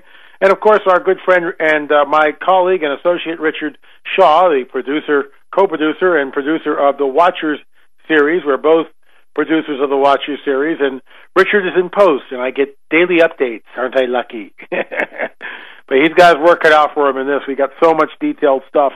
But thanks for listening tonight, folks. Rob, let's get right into a question. This is from Gina. She writes, "Hi, LA, great show, of course." Well, I don't know about of course, but thanks, Gina. We do our best here. I missed the first hour because my internet was down. I'm hoping the shows will be archived soon. CJ, did you get that? Here's another one. I'm not making this up, CJ. Hoping the shows will be archived soon. I have both of Rob's DVDs, Mythology and the Coming Great Deception, and the Mount Herman Roswell Connection. I highly recommend everyone to get them and invite some friends over to watch. They are excellent. Can you ask Rob if his Seed series is close to being produced? Rob? Well, we're waiting for $4 million to show up. That's what we need to get started. If you look at, because it has to be able to compete with shows like Fringe, The Event, V, anything like that that's on the air. Those shows are between $2 and $3 million per episode. We've been able to determine that with our resources here in Dallas, we can shoot it in Texas for a third the price with the same production value, but that still means we need $1 million per episode. Right. What we are looking for is $4 million, $3 million to produce the first 3 episodes at once, the 2-part pilot episode, and the 3rd episode as a proof of concept. And then we believe that by about the 6th or 7th episode, it begins to become self-financing. By the end of the first season, we have the investors paid off, and we're cruising and completely self-contained from that point on. But essentially, we need $4 million to seed in order to get started. And that's Rob, check your mailbox. In the next couple of days, I'll wire the money into you. No problem. Right on, dude. We have another question. This is from James Greer from I spoke at a few weeks back at Temple Beth Or in Columbus, Georgia.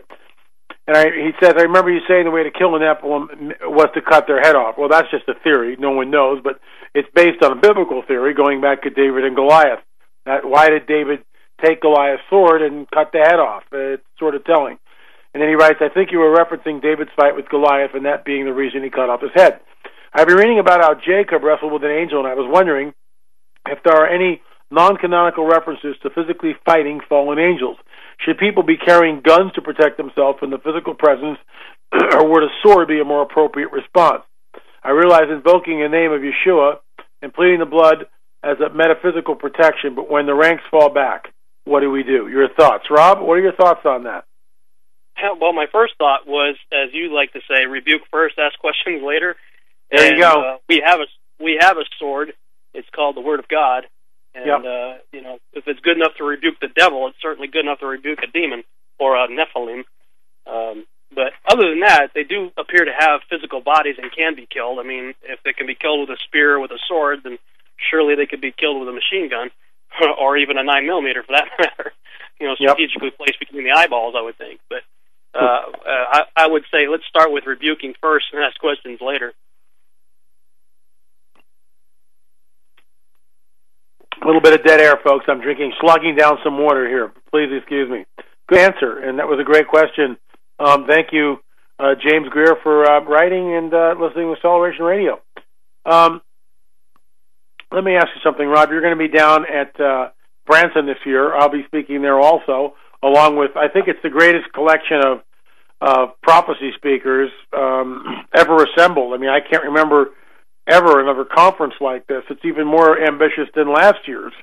And, of course, Prophecy Maneuvers with Gary Stearman and Bob Ulrich and the crew are spearheading this thing. I know Tom Horn's got his fingerprints on it, but mostly it's Gary Stearman and Bob Ulrich is sort of the spearhead or the head of the spear on this thing. Tell us your thoughts. What will you be speaking on when you're at Branson this year?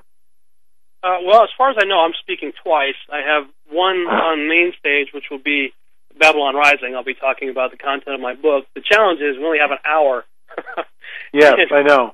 And, oh, man, I did some practice runs this past week, and the first one I did took over 3 hours. So I'm like, okay, time to start hacking away, You're in trouble, Rob. Yeah. Well, I had it down to an hour and a half by the third time I did it, so I'm on a roll. There you go. Hacking it down. The rest would be like, hey, refer to the book or buy the DVDs, because I have DVDs of the 3-hour versions ready by then.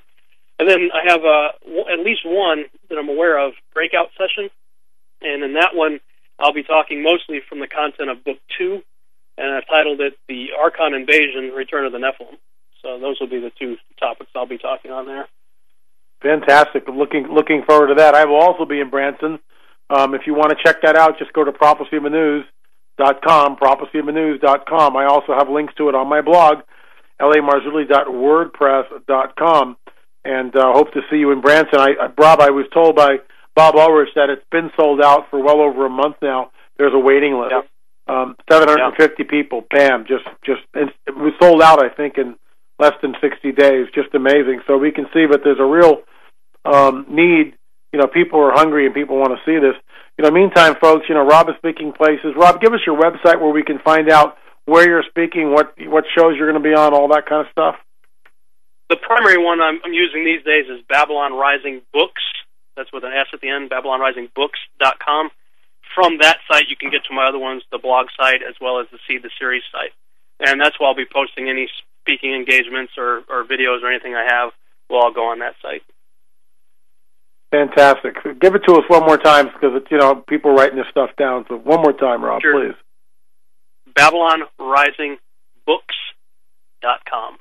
There you go. And that's all one word, BabylonRisingBooks.com, folks. Go check it out, and lots of information in this tome, lots of information, and it's certainly a welcome addition to anyone's eschatological library. And I also think, Robert, you've connected some dots and done a great overview that very few people are able to actually, hold all this information and relate it in a way that people can assimilate it. And I think you've done an excellent job, laying out the book the way you've done and taking all these seemingly disjunct or dissimilar dots and then connecting them. You've done a wonderful job on that. Hats off to you. Let me ask you this. In your travels, as you're doing, some of the research, what have you come across? Have you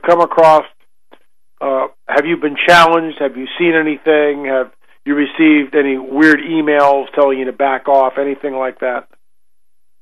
That hasn't happened to me yet. I'm kind of the new kid on the block, so I don't know that I have enough of an audience built up yet for those kind of people to find me yet. But I'm always finding interesting things. I mean, it's like every time I turn around, there's something interesting in the news to find out there. When I put together the Omega Plan timeline, the things that really caught my eye were the discovery of the tomb of Osiris in 1999 by Zahi Hawass, and the discovery of Gilgamesh in the desert of Iraq in April of 2003. What really caught my attention with that is that the military occupation phase began the following month in May. And, one of the first things our troops did was raid the Museum of Baghdad. So, I'm really watching the news these days because, like I said before the break, I believe something's going to happen on December 21st of this year. I'm not prepared to say exactly what. I speculate in the book based on what I believe the timeline is revealing. I believe the timeline is revealing that our government, right from day one, as Chris Pinto would say, the new Atlantis was set up with the eye of the Phoenix in mind, right from day one, potentially to be the catalyst to bring about the rise of Antichrist. And so, I'm really trying to... Here's what really caught my eye just recently, was the fact that as our troops are being removed from Iraq, Obama... That was my next question. I was actually going to ask you that, because that you talk about that in the book.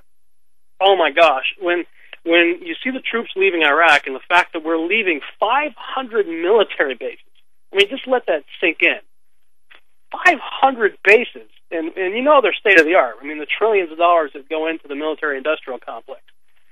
We're leaving behind 500 military bases and hundreds of millions of dollars worth of state-of-the-art equipment.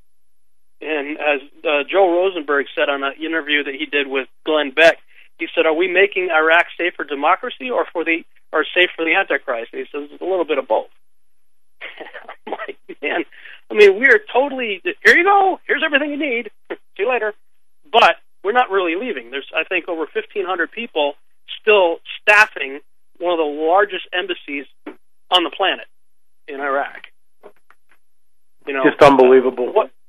It truly is. Yeah. I mean, it's like if the American people... Go ahead. Well, I was just going to say, the excuse they give you on mainstream television, on the news, they say, well, you know, it's cumbersome. It's too cumbersome to bring all that stuff back. So, you know, we're just going to leave it behind. It's like, really? Is it really, you know, less expensive to have to rebuild a tank or, a fleet of Humvees than it is to ship it? They're talking about, you know, shipping's a hassle, so we're just going to leave it behind. I'm like, really? Come on. It's just unbelievable. And like you said before, I mean, I believe 9/11 is a total fraud. I believe it was just an excuse to bring about the New World Order. But, I mean, trillions of dollars are being made in opium in Afghanistan. So, I mean, what are our troops really doing? You know, they're just human sacrifice as far as I'm concerned, and it breaks my heart because I'm third-generation Army, and some of my brothers and sisters are still over there. You know, and realizing that they could be fighting and dying and losing limbs for a lie, quite frankly, really ticks me off. Yeah, I hear what you're saying. It's 11 years and counting in Afghanistan with no end in sight, and yet you would think that the one thing we would do is actually keep our troops in Iraq with the Arab Spring going on. Why is it December 17th? We just, just like you said, we just quickly get out. It's unbelievable. And yet, it's funny. If you really want to see who's running the show, why is it that President Obama in his campaign speech has promised us two things: bring the boys back from, just say Vietnam, same thing. Bring the boys back from Afghanistan and close Guantanamo. Last time I checked, Guantanamo was still open for business, and Afghanistan war is still going strong with no end in sight. Who's control of the country, folks? When you look at the NDAA that was signed into law, the whole idea of indefinite detention in Guantanamo or anywhere else they decide to send you, it's very disturbing, and I think people need to wake up. I truly do. No, look, I agree. What I'm trying to do with doing shows like this, doing seminars, writing books, doing the best we can as voices crying in the wilderness. Like you said, there's 300 million people in the country and 7 billion people on the planet, and most of them don't have a clue what's really going on. Not a clue. Folks, you want to get this book, Babylon Rising? BabylonRisingBooks.com, BabylonRisingBooks.com. Rob Skiba, your closing thoughts. You got about a minute. About a minute. Well, right now, if everything's going the way it appears to be, there's no better time than now to get your heart right with God. And, amen. And that's what I would close with, is just know who your Redeemer is. His name is Jesus Christ. His given name was Yeshua, and he gives a free gift to anyone who wants to receive it. All you have to do is acknowledge that you're a sinner and receive Jesus Christ into your heart, because there's no more important question to settle than where you're going to spend eternity. Excellent. Hey, Rob, thanks so much for coming on the show. I'd like to thank CJ, our producer, all the folks at Liberty Broadcasting Network, and hope things work out the way that we all want them to work out, and that's a cloaked little saying there. We'll just leave it at that. This has been Acceleration Radio. I'm your intrepid host, L.A. Marzulli. Great 2-hour show tonight, I thought. Great to talk to Richard Shaw, my good friend, and of course, Jane came in about the cattle mutilations, and Rob Skiba gave us an hour of riveting information. You'll definitely want to check out his book, BabylonRisingBooks.com, BabylonRisingBooks.com. Folks, I will be in Vienna, Ohio, May 18th, May 19th with Russ Dizdar. Go to the blog, lamarzulli.wordpress.com, for more details. That's it for tonight, folks. Remember, I'll see you either on the air or in the air. Good night, everybody.